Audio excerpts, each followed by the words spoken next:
He spent $95,000 on a Mooney M20J last year. Clean logs, fresh annual. He bought it because he thought it was the smart play. Performance for the price, a mechanic's dream. Then the Federal Aviation Administration drew a line at 59 knots. His plane stalls at 62 knots. That line just locked him out of the biggest regulatory change in general aviation in 20 years, and the buyers who would have competed for his plane now have 50 better options. How does a regulation that nobody voted on cut your airplane's value in half? In 10th place, the Mooney M20J and the Acclaim line stand as the first casualties of the MOSAIC stall speed cutoff, a speed machine built for cross-country dominance now boxed out by a number on a certificate. The M20J's clean stall speed is stamped at 60 knots calibrated airspeed, and the Acclaim's is the same. Both miss the FAA's new 59-knot line by a single notch. It does not matter that these planes deliver 160 knots true at altitude, burn less fuel than a Cherokee 6, or that an owner just listed his 201 model for $95,000, fresh annual, no excuses, and still could not get a nibble after the rule dropped. The market did not care about the logs or engine time. It cared about that VS1, certified, not measured, not improved by mods. The FAA did not ask how it flies, just what is typed on the original paperwork. And so, overnight, the Mooney M20J and the Acclaim, once the go-to for pilots who wanted efficiency and speed without a Bonanza's price tag, lost access to the largest new pool of buyers in a generation. The message is brutal. Cruise speed means nothing if the stall number is wrong. This is not some obscure antique. This is a top-tier four-seater built in Kerrville, Texas, that suddenly cannot compete with a Cessna 172 from the 1970s in the eyes of a sport pilot. That is not market evolution. That is regulatory triage, and it is the first hard proof that in the new world, the type certificate VS1 is all that counts. The mechanic's verdict? You bought a Mooney for brains and performance. Now you need to check the paperwork before you check the oil. Number 9. The Beechcraft Bonanza, V-Tail, G36, and the 33 series stands as the next victim of MOSAIC's stall speed guillotine. For decades, the Bonanza was the gold standard for pilots who wanted speed, comfort, and that unmistakable V-Tail swagger. But the type certificate does not care about brand loyalty or a gleaming paint job. The official VS1 for these models sits at 62 to 64 knots calibrated airspeed, 3 to 5 knots too high for the new 59-knot cutoff. That is not a rounding error. It is a death sentence for sport pilot access. The FAA paperwork says 62, and that is the final word. It does not matter if you bolt on vortex generators or baby the throttle. If it is not on the original certificate, it is invisible to the rule. Here is the second punch. In November 2025, Textron announced a production slowdown for the G36. The writing is on the wall. When the factory winds down, parts support gets shaky, and support contracts start to slip. That is 13,000 Bonanzas in the wild, suddenly looking over their shoulder, not just at MOSAIC, but at the risk that the OEM will walk away. Owners who thought the Bonanza's pedigree would insulate them from regulatory shocks are learning the hard way that prestige cannot beat physics or paperwork. The market is already sniffing this out. Buyers are asking for the type certificate data before they even look at the logs. The old assumption that a Bonanza is always a safe bet is gone. Now it is a two-tier market, planes inside the 59-knot fence, and everything else. If you are holding a Bonanza, you are on the wrong side of the line, and no amount of branding will change that. 8th place, the Cirrus SR22 family is the poster child for modern, high-dollar general aviation, and it hits the MOSAIC wall head-on.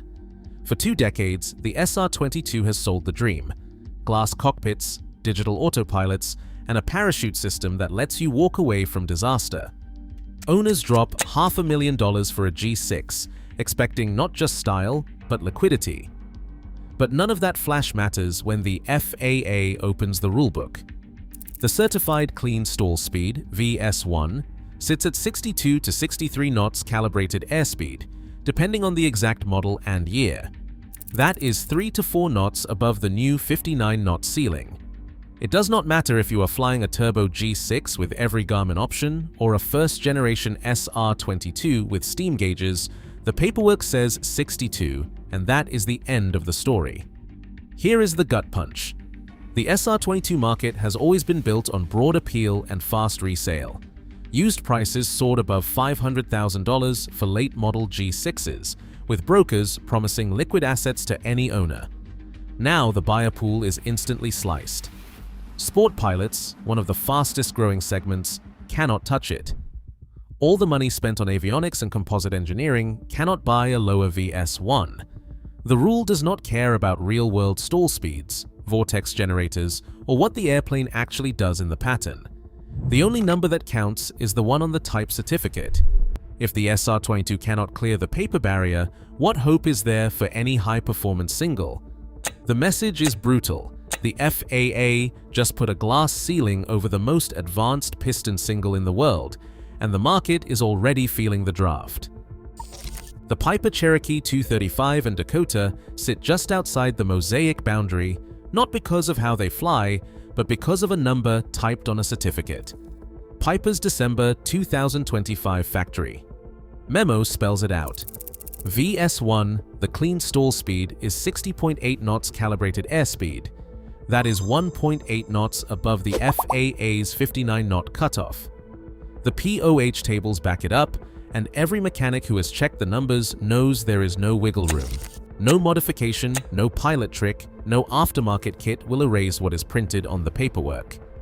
The FAA does not care that the 235 can land shorter than a Cessna 172, or that it is a staple of backcountry strips.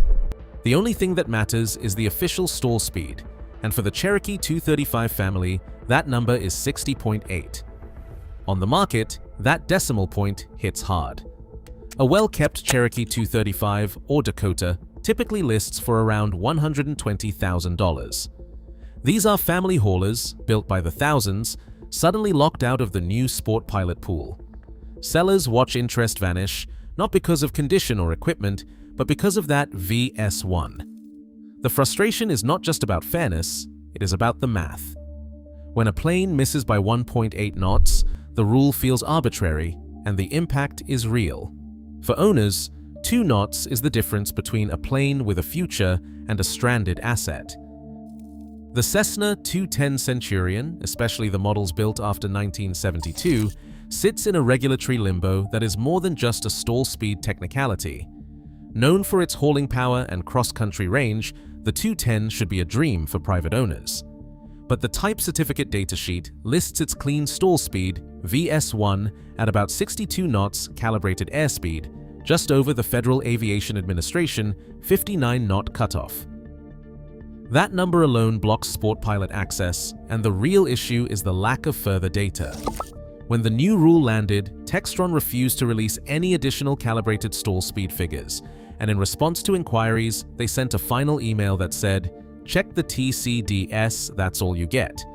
The Federal Aviation Administration Advisory Circular 90-89C lays out the only path forward. Owners must pay for a full multiple flight calibrated stall speed test, complete with a test pilot and data acquisition. The cost runs $5,000 to $8,000, all for a shot at lowering a number Textron says is already official. Even then, the FAA looks only at the original certificate, not at field results. For anyone holding a 1972 or newer 210, the market impact is immediate. The airplane's value drops not because of how it flies, but because proving eligibility means paying thousands for a test the FAA may not even recognize. The Centurion's paperwork gap now costs more than many upgrades. Number 5. The Cessna 182 Skylane, America's workhorse four-seater, the plane that built 1,000 family vacations and backcountry strips, now finds itself on the wrong side of the MOSAIC line for one reason: a stall speed that sits in the mid-60s, certified and unchangeable. The type certificate says VS1 is 63 to 65 knots calibrated airspeed, depending on year and gross weight. That is it. It does not matter if you fly it light, baby the controls, or bolt on every mod in the Spruce catalog. The FAA only cares about the number on the paperwork. Here is where the outrage sets in. The 182 was always the sensible upgrade from a Cessna 172, the logical next step for families and small operators who needed real payload and climb. But since the rule dropped, search data tells the story. Online listing views for the Cessna 182 fell by 22%, while listings for the Cessna 172 and the Piper Archer shot up. Buyers are running the numbers, and they are running away from anything with a VS1 above 59 knots. The 182 did not get heavier, slower, or less safe overnight. It just got redefined by a bureaucratic decimal point. This is market compression in real time. Owners who thought a Skylane was a blue-chip asset now watch as demand pivots to MOSAIC-eligible trainers, and the resale math gets ugly. The value gap is not about engine time or avionics anymore, it is about whether your plane clears a line that never mattered until now. For anyone with a Cessna 182, the lesson is brutal. Utility and reputation mean nothing if the paperwork does not match the new rule. The mechanic's verdict is simple: you do not have to sell, but you had better know exactly what you own and why the buyers are suddenly missing. The Piper PA-32 Cherokee 6 and Saratoga carved out a reputation as the go-to cabin class singles for anyone needing real payload. These planes could haul 4 adults, camping gear, and a dog, all without breaking a sweat. For years, their high gross weight and big cabins made them the answer for family trips and backcountry runs where a Cessna 182 just could not keep up. But the new FAA rules do not care about utility or real-world performance. They care about one number, VS1, the clean stall speed as recorded on the type certificate. For the PA-32 family, that is about 66 knots calibrated airspeed, well above the new 59-knot cutoff. The paperwork says 66, and that is what matters now, not how much you can actually carry or how short you can land. The impact is immediate. Sellers who once bragged about payload now see their advantage evaporate. Market data shows PA-32s are sitting 25% longer on the market than last year, and prices have already dropped 10% since the rule change. The planes built for utility are suddenly stranded, invisible to the new sport pilot pool. The paradox is sharp. The very trait that made these planes valuable, payload, now makes them a liability.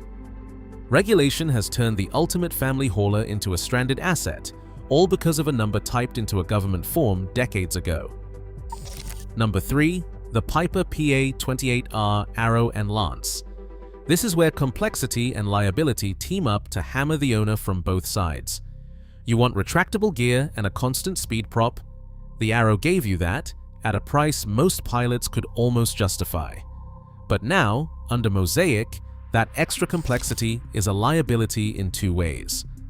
First, the clean stall speed. VS1 sits at 61 to 63 knots calibrated airspeed, depending on year and variant. That is 2 to 4 knots above the FAA 59-knot ceiling. It does not matter if you grease every landing or keep the plane light. If the type certificate says 61, that is the law. No modifications, no paperwork shuffle, no insurance letter will change the number. Second, the insurance market has already done the math. After the rule took effect, premiums for retractable gear singles like the Arrow jumped 18% in the first renewal cycle. Underwriters see a shrinking buyer pool and rising attrition risk. Fewer new pilots eligible, more aging parts, and a regulatory wall that blocks sport pilot demand. The Arrow and Lance are now double exposed. They cost more to keep in the air, and they are locked out of the biggest new buyer class in a generation. Maintenance shops see it on the ground, owners holding off on annual inspections, hoping for a rule revision that is not coming. Sales listings tell the rest. Arrows that used to move in weeks now sit for months, with prices cut and still no bites. This is not a rare antique or a basket case project. This is a bread-and-butter 4-seat traveler suddenly thrown into the same penalty box as a Bonanza or a Saratoga. The rule does not care about complexity, only about the stall speed on the paperwork. For the Arrow and Lance, It is a simple verdict. The more systems you have, the harder the market hits when the buyer pool shrinks. Mechanics check the type certificate first, and if the VS1 is over 59, it is a red flag the size of a gear door. You do not have to sell, but you had better know what you are holding and who is left to buy it.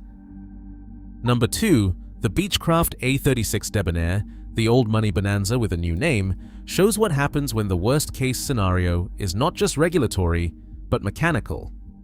The type certificate lists VS1 as 63 knots calibrated airspeed, 4 knots too high for the MOSAIC cutoff at 59 knots.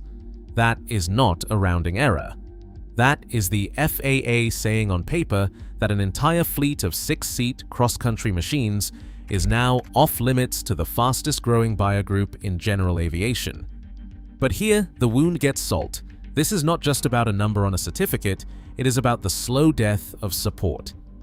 Parts lead times for critical airframe components, flap tracks, gear actuators, even basic interior plastics have stretched to 18 weeks, sometimes longer. The factory focus is elsewhere, and every mechanic in the field knows it. The Debonair owner who used to call for a part and get it in 3 days now waits months or pays premium prices to salvage yards. The market sees what is happening. In just 6 months, the average asking price for a serviceable A36 has dropped 15%. Sellers who thought they had a nest egg now face a dwindling pool of buyers, most of whom are reading the same MOSAIC eligibility charts and walking away. This is the double kill, an airplane locked out by a regulatory decimal point and then left stranded by a support network that is quietly pulling up stakes. The emotional low is real. This is not a basket case antique, it is a prestige single, the kind of airplane that used to mean you had made it. Now it is a cautionary tale. The mechanic's verdict: do not just check the logbooks, run a parts availability audit before you buy. If VS1 is over 59 and the parts pipeline is drying up, you are not just buying a plane, you are buying into a shrinking market with both feet in the quicksand. And that is before the next rule change comes for what is left. The Mooney M20C, especially with vortex generators installed, stands as the ultimate example of how the MOSAIC rule values paperwork over real-world performance.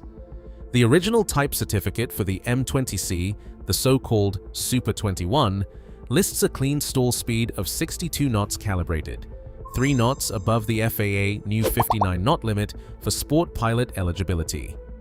That is the number that matters, not the way the airplane actually flies today. Owners have turned to micro-aero vortex generator kits, logging flight test data that shows the stall braking at 57 knots calibrated, 5 knots below the certified number, safer and more forgiving than the original. The paradox is that none of this matters. The FAA Section 61.316 spells it out: eligibility depends on the maximum stall speed since originally certificated. The number on the type certificate, not the number in your logbook, seals the airplane's fate. This is the trap that has caught a generation of owners. Vortex generator kits come with glowing testimonials and forum threads full of hope, but the FAA ignores every test result and every supplemental type certificate. The only number that counts is the one printed in Kerrville in the 1960s. The fallout is real: a $95,000 M20C, fresh annual, clean logs, no damage history, sat unsold for 6 months after the rule change. The owner dropped the price, added every mod he could, and still could not get a serious inquiry. Every buyer who understands the new regime asks for the type certificate data first. It does not matter if your plane stalls at 57 knots, 55 knots, or floats in on a cushion of air. If the paperwork says 62, you are out. The market knows it, brokers know it, and every mechanic who has seen a few cycles knows it too. The verdict is harsh and final. The vortex generator supplemental type certificate trap is real, and the FAA language is a wall. The market does not care about your mods, your logs, your real-world performance. It cares about the number on the certificate. One mechanic summed it up: you bought a Mooney for brains and performance. Now you need to check the paperwork before you check the oil. Ignore the supplemental type certificate, ignore the flight test bragging, ignore the hangar talk. If the VS1 is over 59 knots, you are outside the MOSAIC fence. This is not about rare antiques. This is a mainstream four-seater suddenly locked out of the new buyer pool by a number older than most pilots flying it. In the world of MOSAIC, paperwork trumps physics, and the market knows exactly who is left holding the bag. Across all 10 names, one pattern stands out. A bureaucratic number, 59 knots, now rewrites decades of wrenching, logging, and saving. These are not museum pieces, they are real tools bought by real owners, blindsided by a new regulatory game. In the end, it is not the planes that failed, it is the rulebook that moved the goalposts. In this hangar, we check the type certificate first, then ask what the law calls legal today.